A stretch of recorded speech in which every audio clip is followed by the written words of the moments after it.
সেদিন পৃথিবীটারে কাঁপিয়ে দেয়া হবে, পুরো পৃথিবী নড়ে চড়ে উঠবে, টাওয়ার গুলো ভেঙে খান খান, পাহাড় গুলো ভেঙে দুমড়ে মুচড়ে যাবে, মানুষগুলো বিক্ষিপ্ত পতঙ্গের মতো নিক্ষিপ্ত হবে, সাগরের পানির মাঝখানে দাউ দাউ দাউ দাউ দাউ দাউ করে আগুন জ্বলতে শুরু করে দিবে।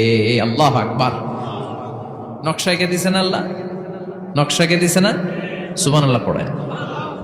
আবার আল্লাহ বললেন ফাইদা বারিকাল বাসারু ওয়া খাসাফাল কমারু ওয়া জুমিআশ শামসু ওয়াল কমার ইয়াকুলুল ইনসানু আইনাল মাফার।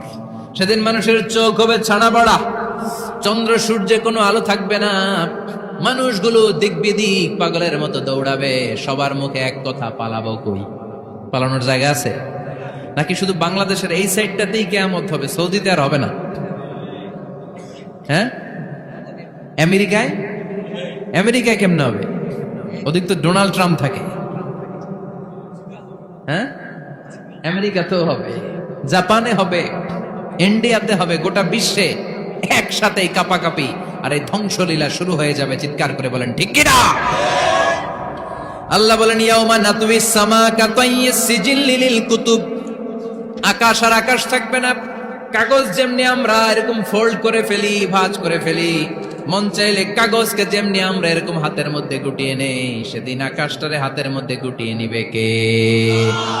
মানুষগুলো পাগলের মতো দৌড়াবে, কেউ থাকবে টয়লেটে, কেউ হসপিটালে, কেউ মাজারে, কেউ বাজারে, যে যেখানে থাক, শুরু হয়ে যাবে কিয়ামতের এই ভয়াবহ দৃশ্য। দুধের বাচ্চাকে রেখে দিয়ে মা দৌড়ে পালাবে। দুধের বাচ্চা রেখে মা কোথাও যায়? কলিজার টুকরা এটা, দুধের বাচ্চা, এটারে ফেলে মা কোথাও যায় না। কিন্তু কিয়ামতের এই ঝাঁকুনির দৃশ্য দেখে আল কারিয়া মাল ওমা আদরাকা মাল, এই দৃশ্য দেখে দুধের বাচ্চারে রেখে মা দিবে দৌড়। অনেক গর্ভবতী মহিলা থাকবে এই কিয়ামতের সময়,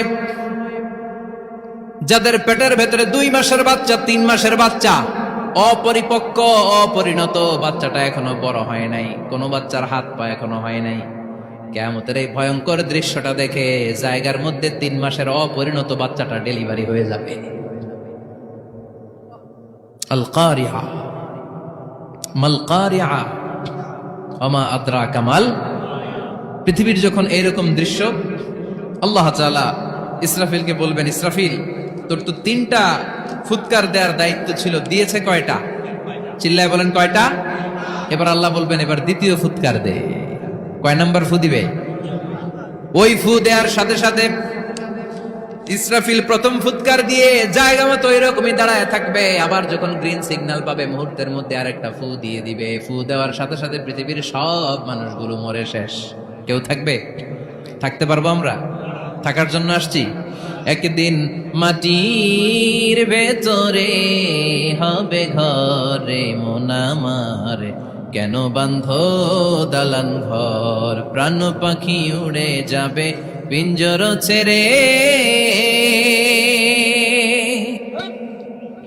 ধরা ধামে সবই রবে তুমি যাবে চলে, বন্ধু বান্ধব যত মাতা পিতা দ্বারা সুত সবই হবে তোমার পরে মন আমার, কেন বান্ধ দালান ঘর, একদিন মাটির ভেতরে হবে ঘরে মন আমার, কেন বান্ধ দালান ঘর। ঠিক কিনা? এই গানের কথামালাটা খুব সুন্দর না? আখিরাতের রিমাইন্ডার আমাদেরকে দেয়। এই যে দুনিয়া দুনিয়া, টাকা পয়সা আরো লাগবে, আরো কামাবো, এটাতে আমার হবে না, আরো চাই আরো চাই। এই প্রতিযোগিতা, এই কম্পিটিশন, ওর 5 তলা আমার লাগবে 7 তলা, ওর আছে 20 লাখ আমার লাগবে 30 লাখ, প্রতিযোগিতা আছে না নাই? এগুলো আমাদেরকে পাগল বানিয়ে দিয়েছে, মোহাচ্ছন্ন করে ফেলেছে। পৃথিবীটা আসলে একটা মরীচিকা, ধোঁকা, লোভ লালসা, আজ আছে কাল নাই। 2 নাম্বার ফুৎকার দেওয়ার সাথে সাথে পৃথিবীর সব শেষ।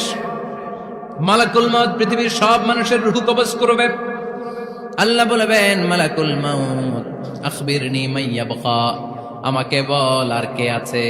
মালাকুল মউত বলবে পৃথিবীর সব মানুষের রুহু কবজ করে শেষ, কেউ নাই। মানুষবিহীন পৃথিবী, মানুষের কোলাহলে পৃথিবীটা মুখরিত থাকতো এতদিন। গোটা পৃথিবীব্যাপী মানুষের কোলাহল, ওই যে সাইয়েদনা আদম থেকে শুরু হয়েছে, আর থামে নাই। মানুষ আর মানুষ, মানুষ আর মানুষ, সব মানুষ শেষ। আল্লাহ আশরাফুল মাখলুকাত একটারেও রাখি নাই, সব শেষ। শুধু আছে জিন জাতি। আল্লাহ বলবেন যাও এবার জিন জাতি ধরো, জিনদের রুহু কবজ করো। মালাকুল মাউত কিন্তু জিনদের রুহু কবজ করে। ওমা খলাকতুল জিন্না ওয়াল ইনসা ইল্লা লিয়াবুদুন। জিন জাতি আর মানব জাতি, এই দুই জাতিকে আল্লাহ তাআলা তৈরি করেছে কার ইবাদতের জন্য। আমরা যেমনি নামাজ পড়ি, জিনেরাও নামাজ পড়ে। আমরা যেমনি রমাদানের রোজা রাখি, জিনেরাও রমাদানের ফরজ রোজা রাখতে হয়। আমরা যেমনি হজ করি, জিনেরাও হজ করে। আমরা যেমনি আরাফার দিনে কাঁদতে কাঁদতে আল্লাহর কাছে দোয়া করি, আল্লাহ বাইক করে, জিনেরাও পড়ে। আমরা দেখি না, এদের দেখা যায়? দেখা যায় না। জিসমুন নারিয়ুন, আগুনের তৈরি ওদের দেহ। ইয়াতাশাক্কালু বিআশকালিন মুখতালিফা, বিভিন্ন কালার ধারণ করতে পারে, বিভিন্ন রং ধারণ করতে পারে। জিনের সংজ্ঞা হচ্ছে জিসমুন নারিয়ুন ইয়াতাশাক্কালু বিআশকালিন মুখতালিফা, আগুনের তৈরি এক সৃষ্টি। বিভিন্ন সূরত তারা নিতে পারে, মানুষের সূরত নিতে পারে, প্রাণীর সূরত নিতে পারে, ঠিক কি না? মালাকুল মাউত জিন জাতি হত্যা করতে শুরু করবেন, রূহ কবজ করবেন। করতে করতে সব শেষ। খারাপ জিনদের সর্দার হলো ইবলিস। সব জিনদেরকে মারতে যত কষ্ট দেয়া হয়েছে, সবচেয়ে বেশি কষ্ট দিয়ে ইবলিসের রূহ কবজ করে ফেলা হবে। ইবলিস আর নাই, মানুষও নাই, জিনও নাই, পশু পাখি কিচ্ছু নাই। আল্লাহ বলবেন ইয়া মালাকাল মাউত আখবিরনি মাইয়াবকা, অনেক দায়িত্ব পালন করেছিস তুই। মানুষ মারলি, জিন মারলি, মৎস্যকুল মারলি, পাখি মারলি, সব মারলি, এবার আর কে বেঁচে আছে বল। মালাকুল মাউত বলবে আল্লাহ আর কেউ নাই, খালি ফেরেশতারা আছে। কারা আছে? মালাইকা। আল্লাহ বলবে যা এবার ফেরেশতাদের গোষ্ঠী শেষ কর। মালাকুল মাউত একটার পর একটা ফেরেশতার রূহ কবজ করবে, একটার পর একটা, একটার পর একটা, করতে করতে সব ফেরেশতা। ফেরেশতাদের সংজ্ঞা হচ্ছে জিসমুন নূরিয়ুন ইয়াতাশাক্কালু বিআশকালিন মুখতালিফা, আলোর তৈরি, নূরের তৈরি একটা দেহ, চাইলে বিভিন্ন সূরত ধারণ করতে পারে। জিন আর ফেরেশতার পার্থক্য বুঝেছেন? জিন কিসের তৈরি? আগুন, জিসমুন নারিয়ুন। আর ফেরেশতা হচ্ছে জিসমুন নূরিয়ুন, নূর দিয়ে তৈরি। একের পর এক ফেরেশতা সাবার করা হবে। এবার আল্লাহ বলবেন ইয়া মালাকাল মাউত আখবিরনি মাইয়াবকা, আর কে কে বেঁচে আছে বল। মালাকুল মাউত বলবে মাবুদ কেউ নাই, মানুষ নাই, জিন নাই, ফেরেশতাও নাই, শুধু আমার তিনজন কলিগ বাকি। কয়জন? জোরে বলেন কয়জন? জিব্রাইল বাকি, ইসরাফিল বাকি, মিকাইল আর আমি আজরাইল। আল্লাহ বলবে মিকাইলের রূহ কবজ করে নিয়ে আয়। যে মিকাইল আমার আদেশে পৃথিবীতে বৃষ্টি ঝরাতো, আমার আদেশে ক্ষেত খামারে ফসলের ব্যবস্থা করে দিত, আমার আদেশে মানুষের রিজিকের হিসাব রাখতো, এই মিকাইলের রূহ কবজ করে নিয়ে আয়। এক নাম্বার কলিগ শেষ। কলিগ বুঝেন তো? সহকর্মী। কলিগ মানে কি? সহকর্মী। এক নাম্বার কলিগ নাই। আল্লাহ বলবে যা এবার ইসরাফিলের রূহ কবজ কর। ইসরাফিল ফেরেশতা তখনও আল্লাহর আরশের দিকে ঠোঁটের মাঝখানে বিশাল সিংহটা নিয়ে তাকিয়ে আছে। ওই মুহূর্তে মালাকুল মাউত যে সালাম দিয়ে রূহটা কবজ করে ফেলবে। ইসরাফিলও নাই, ইসরাফিলও নাই। আল্লাহ বলবে যা দুনিয়ার সব নবীদের কাছে ওহী দিয়ে, কোরআন দিয়ে, ইনজিল দিয়ে, তাওরাত দিয়ে, জাবুর দিয়ে আমি যেই ফেরেশতারে পাঠাতাম, ওই রূহুল আমিন জিব্রাইলের রূহটাও কবজ করে নিয়ে আয়। জিব্রাইলের রূহ কবজ হয়ে যাবে। এবার তিনজন কলিগই শেষ। আছে কেউ? আছে? এবার আল্লাহ বলবে ইয়া মালাকাল মাউত, হে মৃত্যুর ফেরেশতা আখবিরনি মাইয়াবকা, মহাবিশ্বে আর কে কে আছে বল। আজরাইল বলবে কেউ নাই, মানুষ নাই, জিন নাই, ফেরেশতা নাই, আমার কলিগরাও নাই, আমি বড় একা। এখন আমি একা হয়ে গেছি। আল্লাহ আছি শুধু আমি। মালাকুল মাউত তোমার হুকুমের গোলাম। আর আনতাল হাইয়ুল কাইয়ুম, তুমি শাশ্বত চিরঞ্জীব, তুমি তো মরবা না, আমি আছি। আল্লাহ ভাবছে উনিও থাকবে, উনি আর আল্লাহ থাকবে। আল্লাহ বলবে মালাকুল মাউত এবার তুই মর, এবার তুই মর। এই কথা শুনে মালাকুল মাউতের খিচুনি উঠে যাবে। আজীবন মারছে, আজকে মরবে। খিচুনি উঠে যাবে, জ্বর এসে যাবে, কাঁপুনি ছুটে যাবে, কাঁপতে থাকবে। আল্লাহ বলবেন কাঁপাকাঁপি করে লাভ নাই, মর। মালাকুল মউত বলবে মাবুদ এইটা আবার কেমন কথা, সবাই রে আমি মারলাম, আমি মরুম কেন? আমি না মারছি, আমি না মেরেছি, আমি মরবো কেন? আল্লাহ বলবেন কথা নাই, মর। ও আল্লাহ আমি কেন মরবো? আমি না দুনিয়ার সবাই রে মারলাম। আল্লাহ বলবেন কুল্লু নাফসিন যায়িকাতুল মাউত, পৃথিবীর প্রতিটা আত্মারই মৃত্যুর স্বাদ নিতে হবে রে মালাকুল মউত, তুইও মরবি, মর। কাঁপতে কাঁপতে আল্লাহ বলবে জান্নাত আর জাহান্নামের মাঝ বরাবর যে দাঁড়া। মালাকুল মউত দাঁড়াবে, এই দৃশ্য দেখার মতো তখন কেউ থাকবে না, থাকবে কেউ নাই। মালাকুল মউত কাঁপতে কাঁপতে আল্লাহ বলবেন কেঁপে লাভ নাই, কেঁদে লাভ নাই, মরতে তোকে হবে। Everyone has to take the test of death, সবাইকে মৃত্যুর স্বাদ আস্বাদন করতে হবে। মর, মরে যা।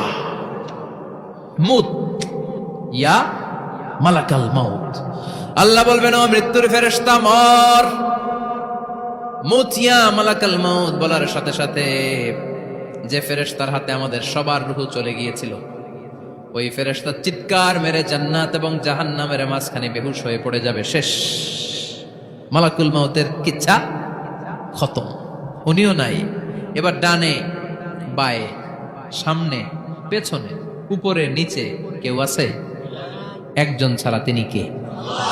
কুল্লু মান আলাইহা ফানি ওয়া ইয়াবকা ওয়াজহু রাব্বিকা যুল জালালি ওয়াল ইকরাম ফাবিআইয়ি আলাই রাব্বিকুমা তুকাযযিবান। এই জমিনে যারা আছে সব শেষ হয়ে যাবে, একজন ছাড়া, তিনি কে? আল্লাহ তখন হুঙ্কার দিয়ে একা একাই বলবেন, একা একাই বলবেন ইয়া আরদু আইনা আশজারুকি, ও পৃথিবী তোর বড় বড় গাছগুলো কোথায়? আপনাদের নিমসারে বট গাছ আছে? কোথায় আছে বট গাছ? অনেক জায়গায় থাকে না বট গাছ বিশাল, ওইটাকে কেন্দ্র করে শিরকের আখড়া জমে ওঠে, ওখানে মোমবাতি লাগায়, লাল সালু দেয়, নাচানাচি করে, এরকম বট গাছের আখড়া আছে নাই? আল্লাহ বলবে ইয়া আরদু, হে পৃথিবী, আইনা আশজারুকি, তোর বড় বড় গাছগুলো আজকে কোথায়? ইয়া আরদু আইনা আনহারুকি, হে পৃথিবী তোর বড় বড় নদীগুলো কই? পদ্মা নদী কই? মেঘনা নদী কই? ব্রহ্মপুত্র কই? গঙ্গা নদী কই? মিসিসিপি, মিসৌরি কই? আল্লাহ সেদিন বলবেন আইনা নাইল, নীল নদ আজকে কোথায়? আইনাল আনহার, নদীগুলো কোথায়? আইনাল কুসুর, প্রাসাদগুলো কই? রাজপ্রাসাদ, টাওয়ার কোথায়? আইনাল জাবাবেরা, অত্যাচারী শাসকগুলো আজকে কোথায়? যারা ক্ষমতার চেয়ার পেলে আর নামতে চায় না, এই ডাকাতগুলো আজকে কোথায়? আল্লাহ বলবে আইনাল জাবাবেরা, ফেরাউন কোথায়? নমরুদ কোথায়? আবু জাহেলের গোষ্ঠী কোথায়? ফেরাউনের চাচাতো ভাইরা কোথায়? নমরুদের চাচাতো ভাইরা কোথায়? কোথায়? যারা ক্ষমতার দাপট দেখিয়েছে, কোনো আওয়াজ আছে? কথা বলেন। আল্লাহ বলবেন লিমানিল মুলকুল ইয়াউমা লিল্লাহিল ওয়াহিদিল কাহ্হার, লিমানিল মুলকুল ইয়াউম, আজকে ক্ষমতা কার? একটা চিৎকার দিয়ে উত্তর দেন, সেদিন ক্ষমতা কার? Who belongs the kingdom today? Allah বলবেন আজকে ক্ষমতা কার? ক্ষমতা শুধু একজনের, চিল্লায় বলেন তিনি কে? আল কারিআ, মাল ওয়া মা আদরাকা মাল